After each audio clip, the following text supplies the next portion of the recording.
Hey nerds, Farmer Jesse here. Welcome to Growers Daily, your daily dose of ecological farming insight. It is Tuesday, October 29th, 2024, and on the show today we are going to discuss the E. coli outbreak in onions and what small farmers should know about it. We're going to take a question from my favorite species of dinosaur, and we're going to talk about farm franchises. Normal Tuesday things. So let's do it.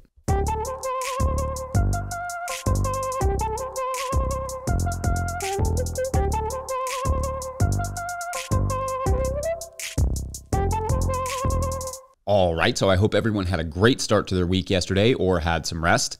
Mondays are a rest day in my brain. When I was cooking in the restaurants that I worked in for many, many years, we were often closed on Mondays. When we were doing the farmers market, Monday was always our day off because our main market was on Sundays. In the beginning of the season, we often started out doing both Saturdays and Sundays.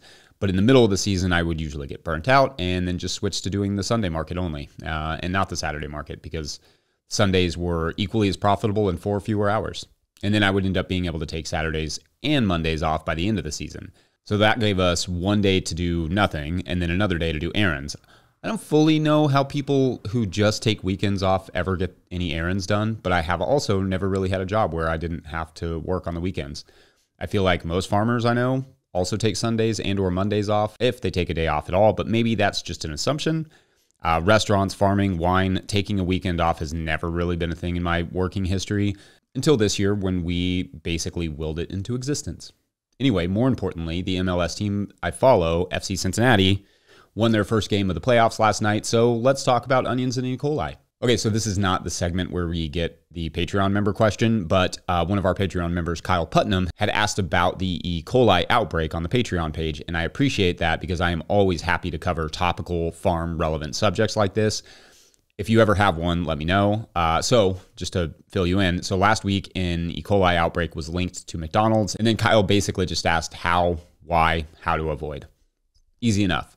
For a minute, there was a speculation that it was not the onions, but the beef patties have, I guess, been ruled out now. So the slivered onions remain the primary suspect for this particular outbreak. E. coli, this specific strand of E. coli, is extremely dangerous, especially to young children, older individuals, and immunocompromised folks. According to the CDC, though estimates are likely much higher, 75 people have been infected so far, have been reported at least from 13 states. 22 have been hospitalized and one death has been reported. However, if it was indeed the onions, the thing to know is that McDonald's and other fast food chains are not getting raw onions and cutting them in-house, not usually. Most fast food restaurants, especially on that scale, who expect a certain level of consistency, whether you're at a McDonald's in Florida or one in Oregon, are buying pre-processed onions, in this case, slivered onions, from a large manufacturer. Like the place that those onions came from is called Taylor Farms, but it's not really a farm. Mostly just a processor. Anytime you are processing food, the risk of contamination is always going to be there. Much of the produce that places like McDonald's receives are already processed. For small farmers, our risk is lower in terms of contamination, but it is not nothing. That said, storage onions are not where our contamination issues are likely to derive. On a small farm, contamination issues are going to come from basically two main sources: animal manure in the field and washing produce after harvest. Unless you are personally peeling and washing the onions, the risk there is pretty low. Remember, these slivered onions are being peeled, washed, and cut, or slivered, as they call it. So if that is the source of contamination, it likely happened in the processing, not on the farm. Or at least the contamination itself was spread through the processing. We usually just bring our storage onions to market with most of the peel still on, and they never get anywhere near a cutting board or water or whatever. We also can't sliver our own onions anyway without a commercial kitchen, which I cannot imagine a worse job. I worked in kitchens for many years and I still can barely cut a single onion without crying. We will not be selling slivered no-till onions anytime soon. But anyway, it is worth noting that not all onions are off the hook for you as a small-scale grower. If you are harvesting green onions, for instance, also called scallions, and then washing them and packing them, there is the risk of contamination there, especially if you do not properly dry them before taking them to market and they sit in your cooler for a couple days. Same goes for anything that you wash. Get absolutely as much of the water off as you can. The water you use should be from a clean, dependable source. If you're using a well, it needs to be regularly checked. Many growers use a product called Sanidate, which is permitted in organic certification to sanitize their wash water as well.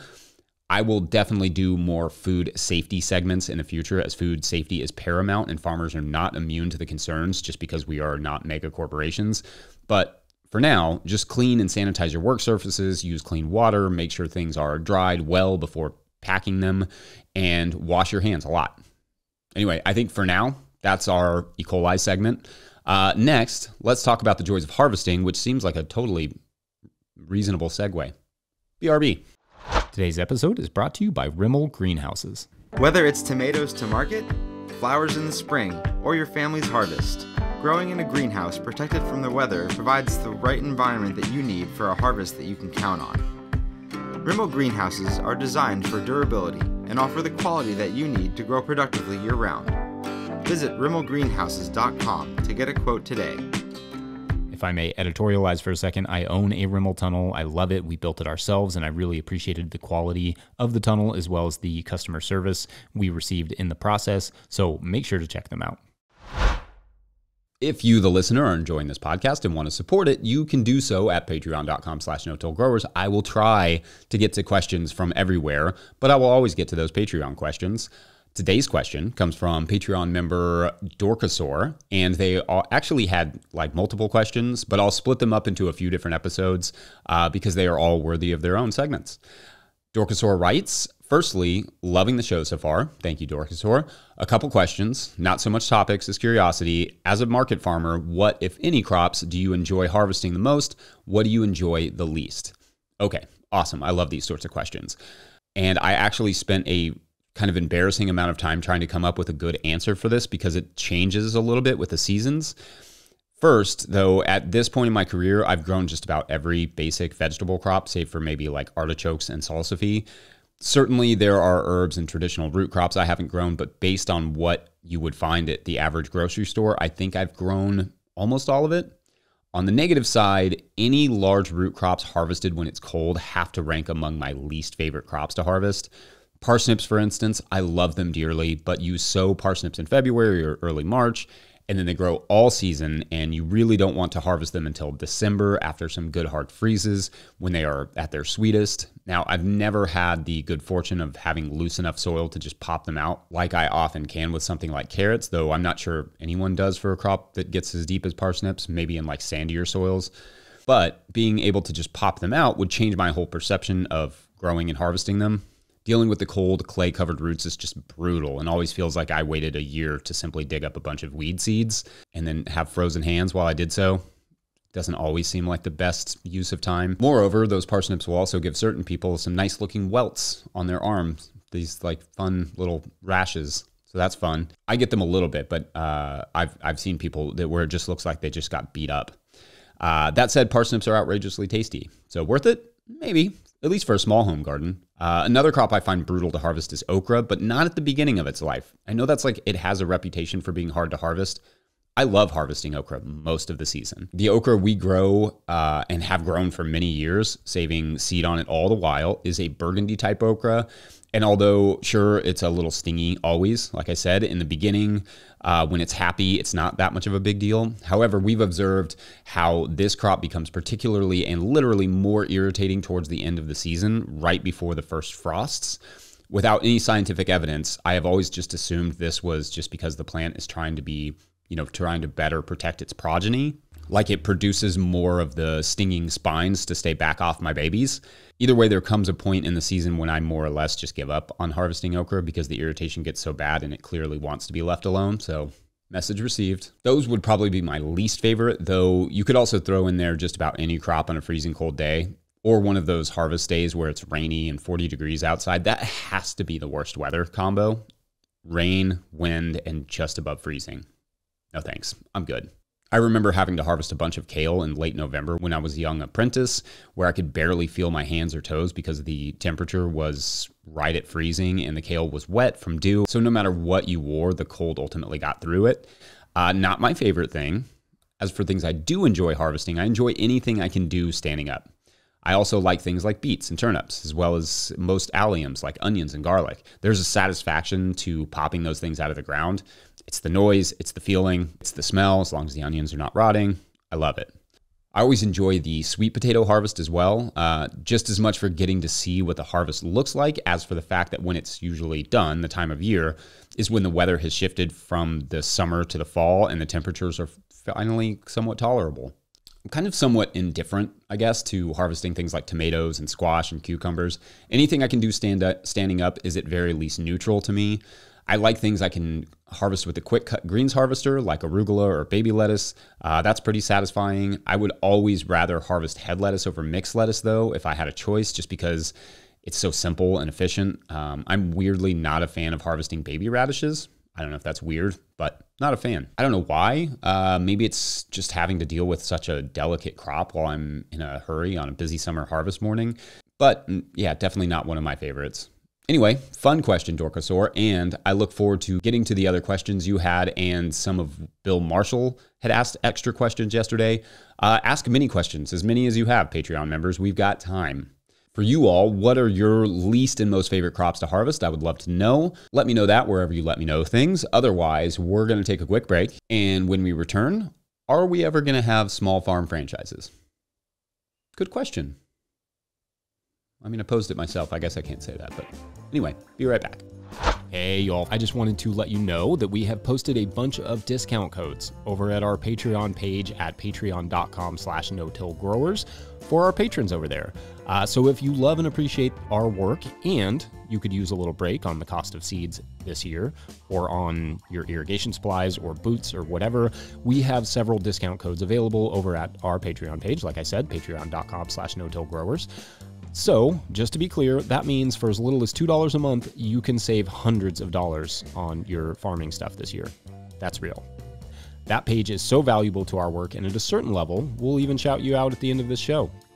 Because you rock. That's it. Thanks, y'all. Enjoy the show. Okay, so a long time ago, I started to wonder when and if we'd really see farm franchises. Like, when is some prominent grower going to take their model and begin that same farm under that same name somewhere else? Now, I'm not saying it should happen. I just kind of assumed it would. Many years later, however, perhaps unsurprisingly, I still don't really see much in the way of farm franchises, and I think I understand why. But I also thought it would be a bit fun to explore it with you all. Or maybe it's a completely ridiculous notion, but what else are daily shows for but exploring ridiculous notions, right? So anyway, first, it seems like there are some farm franchises out there, especially for indoor controllable sort of operations, but not that operate in the small scale, field grown, local realm so much, at least not that any that I've found. But why? First, it may be the nature of franchises themselves. People buy into franchises for a few main reasons. One, the brand is established. 2, financing can be easier to get. 3, in many cases, you get support and expertise and data and instructions from whomever you bought the franchise from. And 4, it's business ownership, but the risk of failure is less. So let's go through those. For small scale farmers, in terms of the brand being established, I'm not sure that necessarily works in the favor of local farms because local customers may not really want a national brand, nor would they likely be able to name a popular farm or recognize a popular farm brand per se. Like, we all know who the famous farmers are, but the average customer probably doesn't follow those sorts of things based solely on feeling and notably not on any data or surveys. Just want to make sure to get that out there. I get the impression customers like supporting a small local farm. I think a national brand could be a hard sell. Though, conversely, if done right with the right marketing, it could be appealing. If the site and marketing were all in place, then customers would instantly know what you're all about, which might be a bonus. A franchised farm could be billed as a safe way to start more farms. And I think customers could maybe get behind supporting that idea. So that could be a boon. As for financing, I think that one is probably a wash.